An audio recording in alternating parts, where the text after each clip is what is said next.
이게 정답률이 44%죠. 정부 형태 분석이라는 주제고요. 이제 우리는 더 이상 그냥 전형적인 정부 형태, 이 문제를 대통령제와 의원내각제의 특징을 묻는 문제다라고 말하지 않습니다. 이 문제의 유형은 정부 형태 분석입니다.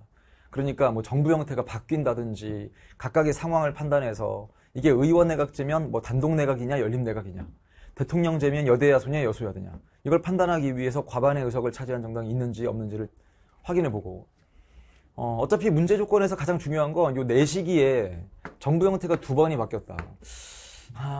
뭐 이 영상을 선생님의 강의를 안 들어본 친구들도 볼 수는 있는데, 일단 선생님의 제자들을 대상으로 해서 말씀을 드리면, 스킬러를 통해서 야, 정부 형태가 2번 바뀌었다. 그러면 첫 시기와 끝 시기의 정부 형태는 반드시 같다. 여러분 이것만 알아도 선지를 진짜 고를 수 있는 게 있어요. 이것만 알아도. 그 다음에 연립내각은 2회 구성되었다. 연립내각이란 말을 쓸 때는 의원내각제에서 과반의 의석을 차지한 정당이 없을 때입니다. 그러니까 이 조건에 따라서 문제를 푸셔야 되고요. 그 다음 이것도 말씀을 드렸어요. 단 T시기의 정부 형태는 직전 시기의 정부 형태와 같고 T 플러스 3시기의 정부 형태는 직후 시기와 같다. 이거는 왜 주는 거냐면, 이 4시기에서 2번 바뀌었다는 건 바뀌면서 시작하는 거 아니고 바뀌면서 끝나는 거 아니니까. 누군가 그렇게 얘기할 수도 있잖아요. 자, 아니 요 T시기부터 T 플러스 3시기에 정부 형태가 2번 바뀌는데 바뀌면서 시작하면 어쩔 거냐. 아니야. 그러니까 T-1시기와 T시기는 같고 바뀌면서 끝나는 거 아니야. 이런 뜻이죠. 그래서 선생님이 이것도 왜 말씀을 드렸냐면, 강의할 때 그냥 얘는 주어지는 조건이니까 여러분이 확인만 하고 넘어가면 되는 거지, 여기서 어떤 문제풀이에 아주 강력한 정보가 나오지는 않는다. 그럼 뭘 확인해요? 단위를 먼저 봤어요. 퍼센트입니다. 당연히 50%를 초과해야 과반이 될 거고요. 그러니까 선생님은 직업 특성상 이걸 그냥 다 더해봤어요. 그냥 한번 정말 100이 나오느냐 다 더해보니까 100이 나오더라고요. 네. 근데 이런 그 과정도 필요하냐? 진짜 다 더했을 때 100인 걸 확인할 필요가 있냐? 예를 들면 문제에서 의회 의석 가진 정당은 A당, B당, C당, D당 4정당밖에 없고 뭐 무소속은 없다. 이런 정보가 주어지면 그건 그냥 합이 원래 그냥 100입니다. 근데 그런 정보가 지금 없지 않습니까? 잠깐만, 진짜네? A당부터 D당까지만 의회 의석을 갖고 무소속은 없다라는 정보가 없지 않습니까? 원래 그러면 이게 총 의석수가 100인지를 원래는 따지는 게 맞아요. 그러니까 선생님이 이게 그냥 직업적인 특성, 설마 평가원이 숫자를 애매하게 내가지고 100보다 작은, 심지어 100보다, 아니 퍼센트는 100보다 클 수도 없는데, 야, 이 숫자에서 뭔가 오류가 생기지 않을까? 라기보다는 원래는 그걸 확인해서 이게 다 더했을 때 100이 꽉 차면 무소속 후보도 없는 거고, 그 다음에 또 무소속 당선자도 없는 거고, 그 다음에 A부터 D당까지가 전체 의석을 나눠 갖고 있구나. 그 다음 의원 내각제인 경우 각 시기에 최초 구성된 내각은 해당 시기 동안 변경 없이 지속되며 단독 내각이 성립 가능하면 연립 내각은 고려하지 마세요. 그 얘기는 뭐냐? 과반의 의석 차지한 정당을 일단 찾고 과반의 의석 차지한 정당이 없을 때 의원 내각제에서는 그냥 연립 내각으로 푸시고, 과반의 의석 차지한 정당이 있다. 그럼 그 정당만 단독으로 내각을 수립하는 거로 하자.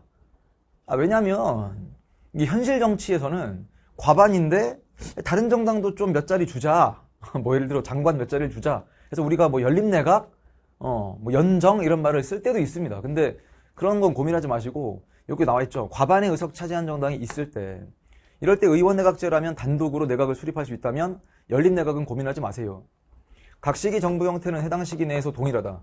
그러니까 중간에 바뀌는 일 없고 각 시기 내 정당별 의회 의석률 변화와 행정부 수반의 당적 변화도 없다. 이런 조건들은 다 확인하고 문제를 풀어야 되는데, 첫 번째와 두 번째 조건은 쭉 읽어보니까 뭐 그런 거라고 생각하고 풀자. 원래 여러분이 생각하는 것대로 문제를 풀도록 조건을 준 것뿐입니다. 자, 그러면 이제 어떻게 푸는 거냐?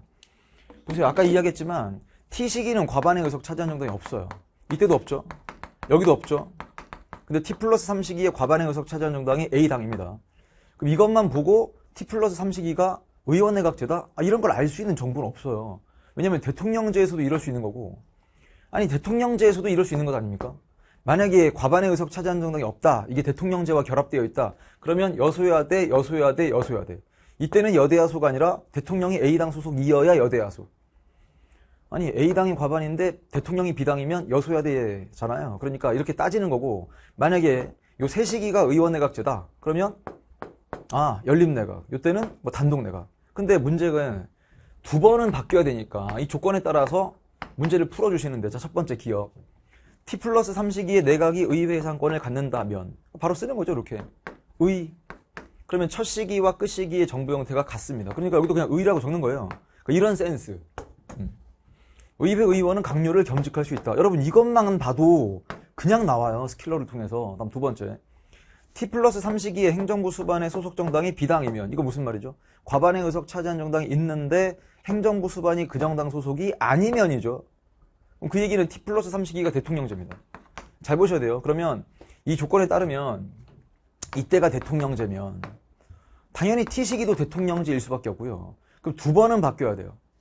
T 플러스 1시기에 행정부 수반은 법률안 거부권을 행사할 수 없다. 자, 그리고 두 번을 바뀌는데 이 두 번 바뀔 때 가능성은 이렇게 하면 두 번 바뀌죠. 한 번 바뀌고 두 번 바뀌고. 근데 이렇게도 가능합니다. 대, 의, 대. 근데 이런 거는 고민할 필요가 없는 이유가 연립내각이 두 번이어야 되니까. 그럼 연립내각이 두 번이려면 이런 상황에서는 연립내각이 한 번밖에 안 되니까 얘밖에 안 되지 않습니까? 그래서 T 플러스 1시기, 그렇구나, 의원내각제이므로 행정부 수반은 법률안 거부권을 행사할 수 없습니다. 법률안 거부권은 대통령제 요소죠. 잘 풀리는데? 그렇죠. 기역과 니은까지는 잘 풀립니다, 여러분. 항상. 자, 디귿. T 플러스 2시기와 T 플러스 3시기의 정부 형태가 동일하다면, 잠깐만, 여기서 우리가 어떻게 생각할까? T 플러스 1시기에는 의회가 행정부 수반을 선출한다. 이 말이 맞다면, 여러분, 보세요. 이 말이 맞다면 T 플러스 1시기에 의원내각제여야 되거든요. 근데 이제 디귿 잘 보세요. T 플러스 2시기와 3시기의 정부 형태가 동일하다면, 그러면 가능성은 이거밖에 안 되지 않습니까? 자, 만약에 의원내각제라고 치자. 그러면 첫 시기와 끝 시기의 정부 형태가 같아야 돼요. 이렇게. 그러면 두 번 바뀌게 되니까 이거밖에 안 되죠. 이렇게. 의. 아니면 이것도 가능합니다. 그러니까 이 조건에만 보면 일단 대통령제, 여러분 이때 대통령제죠. 여기 의원내각제가 되겠죠. 두 번 바뀌려면.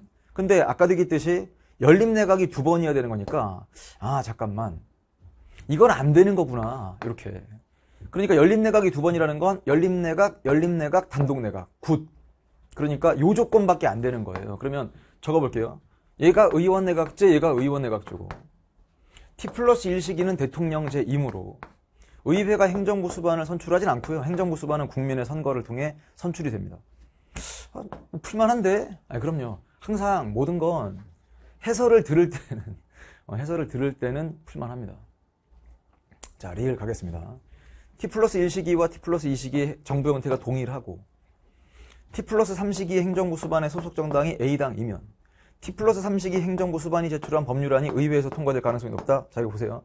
아까 했던 거랑 똑같이 해볼게요. T 플러스 1과 T 플러스 2가 동일하다면, 이라는 뜻은 예를 들면 이때 만약에 대통령제라고 해보자. 근데 두 번은 바뀌어야 돼요, 정부 형태가. 그러면 이렇게 했을 때 어차피 첫 시기와 끝 시기는 같아야 되니까 이렇게 하면 두 번 바뀌는 건데, 이 상태는 이 조건에 안 맞는 게 연립내각, 단독내각이니까 이거 안 됩니다. 그러니까 가능성은 이거밖에 안 되죠. 의원내각제, 대통령제. 그렇죠. 두 번 바뀌죠. 그 다음 연립내각이니까 이 조건에 맞죠. T 플러스 3시기는 대통령제고, 분명히 이 조건에 따르면 과반의 의석 차지한 정당이 A당인데 행정부 수반이 그 정당 소속이면 이때는 우린 여대야소라고 적는 거긴 한데, 이거 좋은데 행정부 수반이 법률안을 제출할 수 없겠다. 그래서 리을 틀렸습니다. 정부 형태 자체의 특징으로서 대통령제는 행정부 수반의 법률안 제출권이 없다. 전형적인 대통령제에서는. 그래서 답은 기역과 니은 몇 번? 1번 골라주시면 되는데, 자, 선생님이 지금 이 문제를 통해서 다시 한번 여러분께 강조하고 싶은 건, 이거는 쭉 이어질 거예요. 특히나 수능은. 선생님이 특히나 수능은이라고 하는 얘기는 이 정부 형태 분석 문제가 9월 달에는 안 나올 수도 있어요. 아니, 꼭 안 나온다는 게 아니라 9월 달에 이게 전형적인 대통령제, 의원내각제 특징만 묻고 끝날 수가 있어도, 9월 달은 그럴 수 있어도 수능 날은 여기 대비하셔야 됩니다. 그리고 이 정도의 문제는 뭐 쉽다라고 말할 수는 없겠지만 적당하다 정도는 평가할 수 있습니다. 적당하다. 그럼 정답률 44%니까 적당하게 원래 이 주제에 맞게 변별을 했다. 원래 이게 수능에 똑같이 나오면 정답률은 훨씬 더 높아질 겁니다. 이 수능 문제라면. 근데 6월 모의평가니까 적당하게 변별을 했다. 굿.